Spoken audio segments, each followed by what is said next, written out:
Oi, meus amores, tudo bem?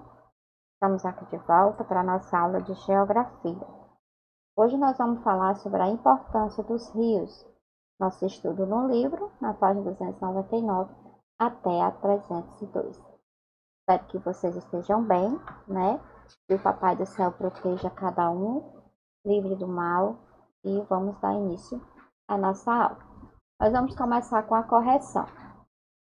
A correçãozinha da aula passada, né, que foi passada para vocês fazerem aí a atividade. Então, aqui eu estou trazendo a correçãozinha para que vocês observem aí as respostas e façam a correção de acordo com o que as questões estão pedindo, tá bom? Então, vamos lá. A primeira questão é: contorne a alternativa correta. A. Rio que passa por alterações na quantidade de suas águas ao longo do ano, porém não seca totalmente. Então, é um rio perene. Já fiz aqui, né? Já circulei. Rio que apresenta pouca ou nenhuma quantidade de água em alguns meses do ano. É aquele rio temporário. Rio que percorre por terreno plano, ou seja, que apresenta poucos desníveis. É um rio de planície. Rio que percorre terrenos irregulares, com muitos desníveis e muitas vezes suas águas fluem com grande velocidade. É o rio de Planalto. Aqui era para vocês observar o mapa da página 296 e citar os estados brasileiros que apresentam a maior quantidade de rios temporários. Então aqui eu coloquei para vocês a Bahia, Sergipe, Alagoas, Pernambuco, Paraíba, Rio Grande do Norte, Ceará e Piauí. A última questãozinha era para vocês pesquisarem e escrever o nome de um ou mais rios que passam pelo seu município. Então, é o Rio Jaguaribe e o Rio Acaraú. Aqui nós vamos estudar sobre a importância dos rios, né?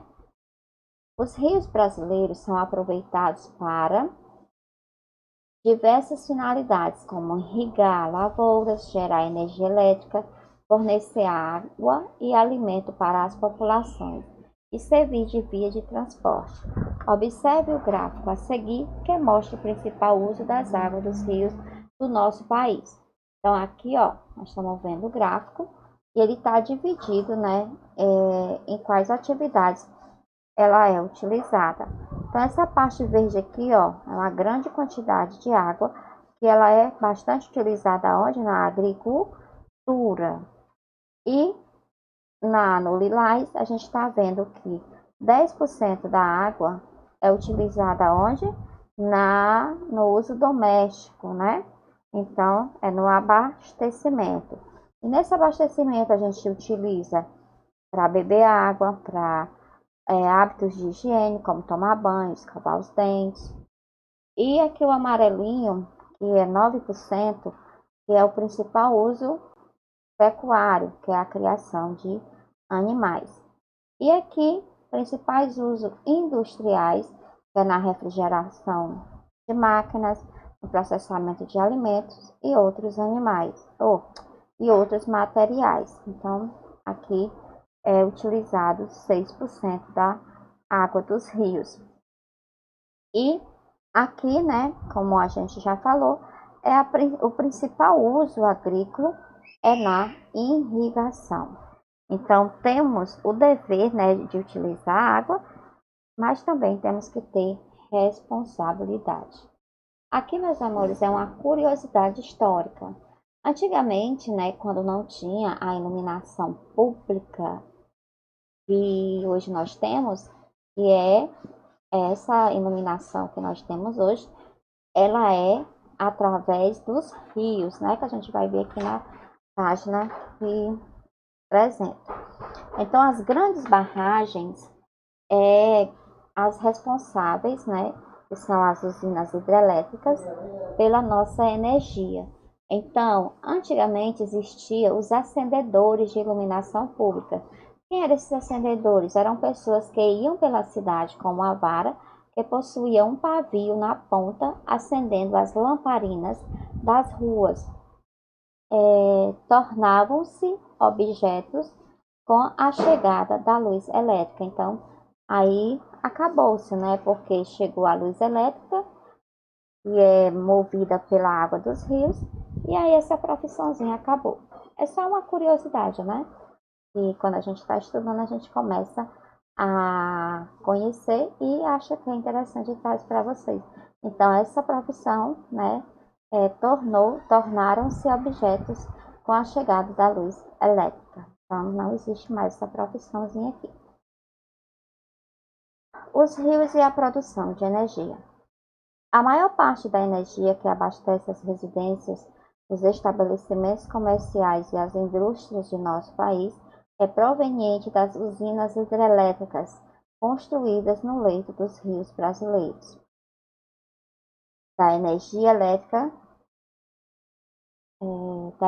elétrica consumida no Brasil, 63% é gerada em usinas hidrelétricas. O grande potencial do país para a geração de energia desse tipo é o resultado da abundância de rios caudalosos no território e do fato de um número significativo deles percorrer relevos de planaltos, pois os desníveis no terreno promovem o deslocamento das águas com maior rapidez e força. Entre as usinas hidrelétricas brasileiras de grande importância está a de Itaipu, maior usina hidrelétrica do mundo em produção de energia. Veja parte da usina hidrelétrica de Itaipu na fotografia de 2018 a seguir. Então aqui, né, vocês estão vendo como é feita uma barragem aqui, ó. Então isso aqui tudo, aqui entre essas colunas, passa um volume muito grande de água. Instalada no Rio Paraná, próxima à cidade de Foz do Iguaçu, na divisa com o Paraguai, a usina hidrelétrica de Itaipu gera em torno de 15% de toda a energia produzida no Brasil e 90% da energia consumida no Paraguai. Então, aqui é uma hidrelétrica. Você sabia quem trouxe a luz elétrica para o Brasil? Vocês sabiam? O grande responsável por manter a chegada de novas invenções foi o próprio Dom Pedro II, o monarca entre 1840 e 1889. De fato, o Brasil foi um dos países pioneiros na implantação de energia elétrica como negócio, e isso se deve, né, a Dom Pedro II, que era um grande incentivador das novas descobertas. Então, aí, gente, é só uma curiosidade também, viu? Então, vamos aqui. Energia em nosso dia a dia. Embora a energia elétrica gerada nas hidrelétricas seja a mais consumida em nosso país, existem diferentes tipos de energias utilizadas nas atividades do nosso dia a dia. A população consome esses tipos de energia tanto em atividades domésticas quanto no desenvolvimento das atividades econômicas. Vamos ver alguns exemplos. Aqui, ó, diversos aparelhos eletrônicos e eletrodomésticos e eletroeletrônicos e muitas maquinários nas indústrias funcionam com o uso de energia elétrica, né, na nossa casa, como o liquidificador, o ferro de engomar, os computadores, né, até mesmo os celulares, porque você tem que carregar ele na energia elétrica para ser utilizado no dia a dia. Também nós temos outra fonte de energia aqui, ó. O gás de cozinha armazenado em botijões é muito utilizado nas moradias para o preparo de alimentos. Então, acho que toda casa, né, tem um fogão e um botijão de gás ao lado. Os combustíveis como gasolina, etanol ou óleo diesel são utilizados para abastecer a maior parte dos meios de transporte que utilizamos diariamente. Também nós temos o carvão, que é usado como combustível para gerar a energia necessária para alguns tipos de indústria. Converse com os colegas e cite de que maneira os diferentes tipos de energia são utilizados no dia a dia de vocês. Então, vocês vão colocar, né, como você utiliza a energia elétrica, o gás, a questão da gasolina, do etanol, do óleo e o carvão. Vocês só vão colocar aquilo que realmente vocês utilizam, tá bom? Agora nós vamos ver como funciona uma usina hidrelétrica, tá bom? Vamos prestar aqui atenção. Como funciona uma usina hidrelétrica? O Zeca adora videogame e é o campeão entre os amigos. O pai do Zeca é escritor e trabalha em casa usando o laptop. A mãe do Zeca fica preocupada e sempre prepara um cafezinho para ele. Agora, você tem ideia que o videogame do Zeca, o laptop do pai do Zeca e a cafeteira da mãe do Zeca têm em comum? A energia elétrica. De onde ela vem? Pode-se conseguir energia elétrica de várias formas. Queima de petróleo, carvão ou gás, fissão nuclear. Até o movimento das águas de um rio é capaz de gerar eletricidade. É isso que faz uma usina hidrelétrica. A energia produzida em uma hidrelétrica é uma das mais limpas e seguras que existem. A emissão de poluentes é muito baixa, ao contrário do que acontece em usinas a óleo e carvão. Isso porque a matéria-prima utilizada para produzir energia é água, um combustível praticamente inesgotável. O processo não é assim tão difícil de entender. Olha só, depois de um estudo cuidadoso para não prejudicar o meio ambiente, a água do rio é represada por barragens. Elas controlam o nível da represa. Se chover muito, as comportas se abrem e dão vazão ao excesso de água. A água represada entra com grande pressão em um aqueduto e segue em direção às turbinas, que são as responsáveis pela geração de energia. A turbina é formada por pás. A água passa e gira essas pás que, presas em um eixo, acionam o gerador da usina, transformando energia mecânica em energia elétrica. O transformador aumenta a tensão da energia, permitindo que ela viaje pelos fios e chegue até as casas, prédios, escolas, lojas e até o videogame do Zeca, o laptop e a cafeteira dos pais dele. Mas você deve estar se perguntando, o que aconteceu com toda aquela água que moveu as pás das turbinas? A resposta é nada. 100% dela é devolvida ao rio com a mesma qualidade de antes e pode ser usada para consumo humano, processos industriais e até para abastecer outra usina hidrelétrica instalada mais à frente no curso do mesmo rio. O avô do Zeca, por exemplo, tem um sítio bem pertinho de uma usina hidrelétrica. E o Zeca nem imagina que a água que gera energia para o videogame funcionar é a mesma água que irriga a horta do avô dele. A Eletrobras está de olho em tudo isso e trabalha para impulsionar o desenvolvimento sustentável do Brasil em harmonia com o meio ambiente, produzindo energia limpa para quem mais precisa. O Zeca, o pai do Zeca, a mãe do Zeca, o avô do Zeca e você.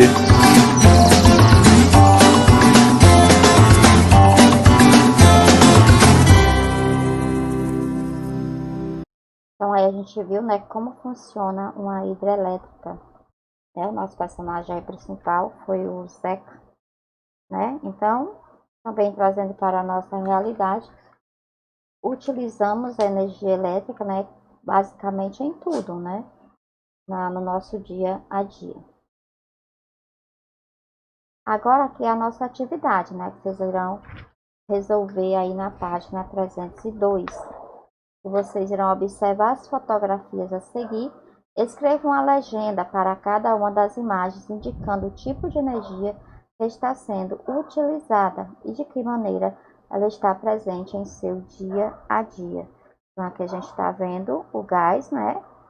Aqui combustível e aqui a própria energia elétrica. Então, vocês irão criar uma legenda para cada uma dessas figuras, dessas imagens. Ótimo estudo, até a próxima aula. Fiquem com Deus, um beijo no coração de cada um, um excelente final de semana, né? Porque a gente já está aqui na nossa aula de quarta-feira, mas vamos ver se na sexta dá tempo a gente ainda fazer mais uma aula, tá bom? Então, um cheiro, um abraço, fiquem com Deus.